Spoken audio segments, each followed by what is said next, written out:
Hello guys, welcome back to our channel. మీలో ఎంతమందికి గుత్తి వంకాయ కర్రీ అంటే ఇష్టమో కామెంట్ చేయండి. నాకు తెలిసి గుత్తి వంకాయ కర్రీ నచ్చని వాళ్ళు ఉండరు. ఎందుకంటే ఏ స్పెషల్ అకేషన్స్ అయినా, ఏ ఫంక్షన్స్ అయినా, మనం నాన్ వెజ్ తినని టైంలో అయినా గుత్తి వంకాయ కర్రీ ఉండాల్సిందే. అంతలా ఉంటుంది టేస్ట్ అనేది.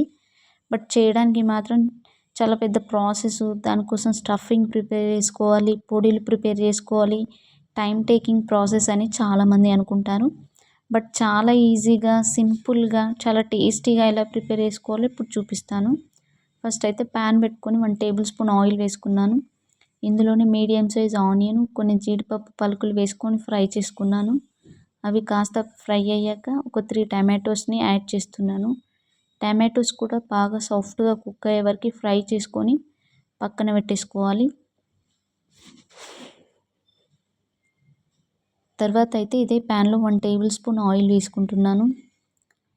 మనం గుత్తి వంకాయ కోసం వంకాయని 4 పార్ట్స్గా కట్ చేసుకొని సాల్ట్ వాటర్లో వేసుకుంటాము. సాల్ట్ వాటర్లో వేసుకోవడం వల్ల వంకాయలు చేదు రాకుండా ఉంటుంది, టేస్ట్ బాగుంటుంది. ఈ వంకాయలని ఆయిల్లో బాగా ఫ్రై చేసుకోవాలి. చాలామంది అయితే ఈ వంకాయలో స్టఫింగ్ పెట్టి ప్రిపేర్ చేస్తూ ఉంటారు. అది ఒక ప్రాసెస్. ఇలా కూడా చేయవచ్చు. ఇలా చేస్తే కూడా టేస్ట్ అనేది బాగుంటుంది. దీన్ని మధ్య మధ్యలో కలుపుతూ మీడియం ఫ్లేమ్లో పెట్టుకుంటూ బాగా కుక్ చేసుకోవాలి. నేనైతే ఒక 1/2 kg వంకాయ తీసుకున్నాను. ఇందులోనే కొంచెం కారము, సాల్ట్, పసుపు కూడా యాడ్ చేస్తున్నాను. ఎందుకంటే ఇది మనం వంకాయ తిన్నప్పుడు టేస్ట్ బాగుండడం కోసం. ఇది ఫ్రై అయ్యేలోపు మనం ఫ్రై చేసి పెట్టుకున్న ఆనియన్ని గ్రైండ్ చేసేసుకున్నాను. వంకాయల్ని బాగా మగ్గించుకోవాలి. నోట్లో వేసుకుంటే కరిగిపోయేలాగా సాఫ్ట్గా కుక్ చేసుకోవాలి. వంకాయ బాగా ఫ్రై అయ్యాక చూస్తే తెలిసిపోతుంది మనకి అది బాగా కుక్ అయినట్టు.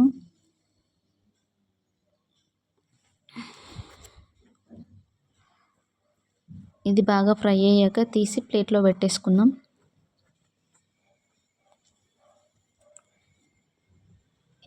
ఇదే ప్యాన్లో ఒక 2 టేబుల్ స్పూన్స్ ఆయిల్ వేస్తున్నాను.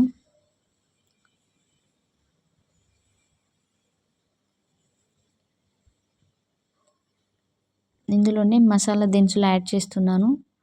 అంటే ఒక చెక్క, ఒక లవంగం, 2 ఇలాచి, సాజీరా, ఒక బిర్యానీ ఆకు యాడ్ చేశాను. ఒక 3 పచ్చిమిర్చి కూడా యాడ్ చేశాను. తర్వాత కొంచెం కరివేపాకు కూడా యాడ్ చేసుకోవాలి.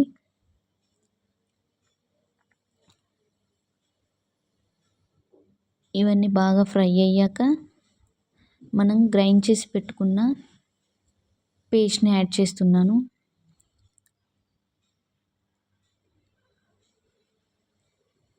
ఈ పేస్ట్ అనేది ఆయిల్లో బాగా ఫ్రై అవ్వాలి.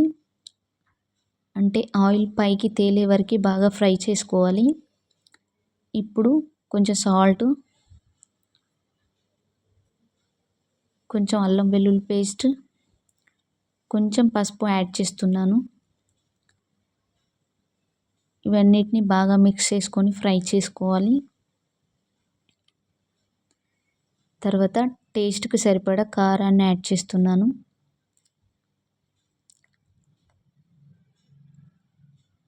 కారం కూడా ఆయిల్లో బాగా ఫ్రై అవ్వాలి. కారం ఆయిల్లో బాగా ఫ్రై అయ్యాక గ్రేవీ కోసం అయితే వాటర్ యాడ్ చేయాలి. అప్పుడే కర్రీ టేస్ట్ అనేది బాగుంటుంది. వాటర్ బాయిల్ అవ్వడం స్టార్ట్ అయ్యాక మనం ఫ్రై చేసి పెట్టుకున్న వంకాయలను యాడ్ చేయాలి. మీడియం ఫ్లేమ్లో పెట్టుకొని కర్రీ కలర్ మారే వరకు కుక్ చేసుకోవాలి. ఇప్పుడు దీంట్లో ఒక 2 టేబుల్ స్పూన్స్ నువ్వుల పౌడర్ వేస్తున్నాను.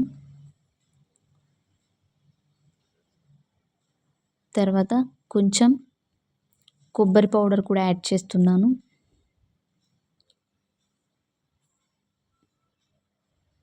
తర్వాత కొంచెం పల్లి పౌడర్ కూడా యాడ్ చేస్తున్నాను. ఈ పౌడర్స్ వేయడం వల్ల గ్రేవీ టేస్ట్ అనేది బాగుంటుంది. ఇవన్నీ నేను ఇంట్లోనే ప్రిపేర్ చేస్తాను. మసాలాలైనా, నువ్వుల పొడి, పల్లీల పొడి, కొబ్బరి పొడి, ఇలా ఏ పొడులైనా నేను ఇంట్లోనే ప్రిపేర్ చేసుకుంటాను. బయట కొన్నవి అయితే అస్సలు వాడను. తర్వాత ఇందులోనే 1 టేబుల్ స్పూన్ ధనియా పౌడర్, 1 టేబుల్ స్పూన్ జీరా పౌడర్ కూడా యాడ్ చేస్తున్నాను. ఇవన్నీ మిక్స్ చేసుకొని ఒక 5 మినిట్స్ అలా వదిలేస్తే ఈ ఫ్లేవర్స్ అన్నీ కర్రీకి బాగా పట్టేస్తాయి. చూసారా, చూడడానికి ఎంత యమ్మీగా కలర్ఫుల్గా ఉందో. తర్వాత అయితే కొంచెం కసూరి మేతి యాడ్ చేస్తున్నాను.